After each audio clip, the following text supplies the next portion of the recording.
저는 지금 백화점을 가고 있습니다. 무려 7년 만에 블루 드 샤넬 신작이 나왔거든요. 일단 바로 샤넬 뷰티 매장을 가서 시향지와 몸의 향수를 뿌려만 보고 나왔습니다. 그리고 저는 향수 시향을 하러 오면 이런 미니 지퍼백을 꼭 집에서 챙겨오는 편인데요. 이렇게 하면 여러 개 향수를 시향해도 시향지별로 보관할 수 있으니까 좋더라고요. 네, 향기도 체크해보고요. 쇼핑도 하고요. 집 가기 전에 향수 사러 가보겠습니다. 네, 드디어 구매를 했습니다. 그런데 살짝 비싸게 느껴지네요. 블루 드 샤넬 오드 또알렛이 50ml에 134,000원이고 오드 파르팽, 오드 퍼퓸이 50ml 151,000원이고요. 파퓸 버전 파르팽이 50ml 181,000원인데 이번에 나온 렉스클루시프는 60ml 262,000원이고요. 100ml는 365,000원이더라고요. 그리고 100ml를 구매하면 이런 지갑도 주고 미니어처도 준다고 하는데 저는 60ml로 구매를 했습니다. 어쨌든 충분한 시간을 제가 뿌려보고 리뷰해 볼게요. 네, 일단 포장은 뭐 별거 없고요. 기존 작들에 비해서 가장 크게 달라진 점은 향수병 모양입니다. 기존 병은 상대적으로 길쭉한 느낌이었는데 신상 렉스클루시프는 뭔가 좀 짤뚱해졌죠. 디올 소바주가 엘릭서 버전을 선보이면서 짤뚱한 맛으로 바꾼 것처럼 샤넬도 비슷하게 바꾼 느낌이랄까요. 자, 그럼 향 이야기도 해보겠습니다.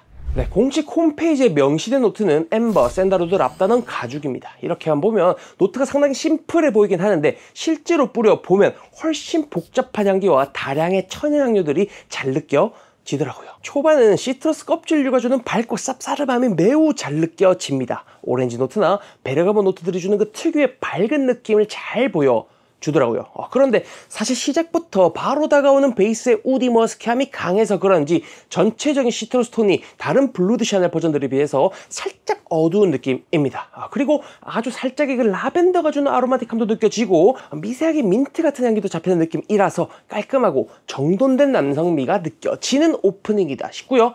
또 살짝 블루 드 샤넬 파르팽 버전이 떠오르기도 했었어요. 네, 그리고 중반 이후로 넘어가면서는 살짝 메탈릭해지는 느낌과 크리미한 느낌을 절묘하게 섞어 나가면서 다른 블루 드 샤넬 버전들과의 그 차이점을 보여주던데요. 기존 블루 드 샤넬이 가지고 있던 보여줬던 그 향기 DNA를 어느 정도 유지하는 듯 하긴 하지만 밑바닥에 있는 향기는 꽤나 도전적으로 우디, 엠버, 머스키한 느낌과 다수의 천연향료들을 배치하면서 분명히 다른 버전임을 어필하는 그 부분이 참 재밌게다가 오더라고요. 특히 시간이 갈수록 남성적인 느낌의 블루 드 샤넬 향기가 천천히 페이드아웃 되면서 그 자리를 우디한 느낌들과 머스크한 향료들이 빽빽하게 채우는 부분이 제 개인적으로는 참 좋았습니다. 마치 초반 파란색의 컬러감이 점점 짙은 갈색으로 변화해 나간다는 그런 느낌이랄까요? 네, 시간이 갈수록 컬러감이 어두운 톤으로 느껴지는 그 우디한 느낌이 조용히 안착을 하면서 살짝 몽환적인 느낌으로 가죽의 텍스처를 보여주는 랍다넌 향기와 스파이시한 느낌을 주는 레진 노트들과 촘촘하게 엉기는 부분이 이 향수의 가장 큰 포인트로 느껴지는 중후반부였습니다. 네, 제가 개인적으로 정말 좋아하는 많이 달지 않은 엠버 향취가 주는 그 깊은 우디함과 다크함이 이 향수의 후반부를 채우고 있어서 구성 자체가 제 개인적으로는 마음에 들긴 했었는데 살짝 중간중간 좀 이질적인데 싶은 포인트들도 있더라고요.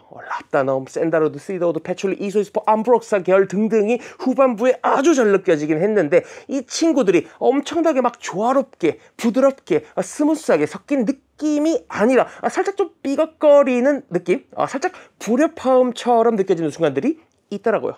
다면적인 그 향료 캐릭터의 특징인가 싶기도 하면서 동시에 후반부가 정돈되어 있다라는 느낌이 다른 블루 드 샤넬 버전들에 비해서 좀 덜 느껴지는 편이었습니다. 하지만 완전 피니시 쪽으로 돌입하면서부터는 이 삐걱거림이 사라지긴 하더라고요. 끝쪽에서는 우디 머스키함이 잘 뭉쳐진 느낌으로 따뜻하게 머스키한 잔향을 남기면서 마무리가 되는 향이었고 또 조용히 세련된 그 남성상을 그려주는 듯 하면서 끝맺음을 하는 향으로 느껴져서 좋았습니다. 네, 그래서 블루 드 샤넬 렉스클루시프는 이런 분들에게 추천을 드리고 싶어요. 가을 겨울용 많이 달지 않은 남자 향수를 찾는 분, 수트, 셔츠 등 포멀한 패션을 즐겨 입으시는 분, 발향력은 좀 덜한데 지속력은 또 긴 향수를 찾으시는 분. 네, 그리고 제가 체크한 지속력과 발향력은요, 제가 카톡 첨부하겠습니다. 네, 여러분들 이 향수는 꼭 시향지에만 뿌리지 마시고요, 피부 위에도 두세 번쯤 테스트해 보시길 추천드릴게요. 저도 백화점을 2번이나 방문해서 착용해 봤는데 시향지와 피부 위에서 느껴지는 향이 꽤 다르더라고요. 온도의 영향을 많이 받는 향이라 그런지 저는 가을 겨울이 얼른 오길 기다리는 중입니다. 이 향수는 확실히 쌀쌀한 계절에 훨씬 더 잘 어울릴 것 같거든요. 그리고 사실 처음 시향했을 때 조금 실망스럽기도 했어요. 7년 만에 나온 샤넬의 신작인데 입이 뭐나나 싶은 마음도 있었거든요. 그런데 일주일 정도 매일 써보다 보니까 디테일도 점점 보이고 옷을 딱 잘 차려 입고 이쁘게 입고 이 향수 뿌리고 나가고 싶어지는 마음이 절로 생길 만큼 꽤 괜찮아졌습니다. 그래서 처음엔 부정적인 스탠스였다가 지금은 점점 긍정적으로 바뀌고 있는 중이에요. 또 이야기를 조금만 더 이어가 보자면 저는 이 향수를 계속 경험해 볼수록 대중향수의 니치 향수화를 꾀한 샤넬의 도전 혹은 정파와 사파를 아우르고자 하는 샤넬의 시도라는 생각이 들기도 하더라고요. 그리고 또 다르게 생각해 보면 디올이 소워즈 엘릭서를 내놓으면서 보여줬던 그 디자인과 패키징과 컬러감과 노트 구성 그리고 가격의 구조를 샤넬도 그냥 답습하는 느낌인데 라는 생각이 들기도 했었습니다. 특히 이 부분이 좀 아쉽더라고요. 디올 소바주 엘릭서보다 4년이나 늦게 출시한 것 치고는 너무 비슷하게 따라한 것 같단 말이죠. 물론 샤넬 엑스클루시프는 부드러움이 포인트고 디올 소바주 엘릭서는 강렬함이 포인트였긴 합니다만 샤넬이 후발주자인 만큼 확실한 가격 포인트를 준다거나 확실한 차별화를 이끌어내는 등의 그 와우 포인트를 더 신경 써줬으면 어땠을까라는 생각이 들더라고요.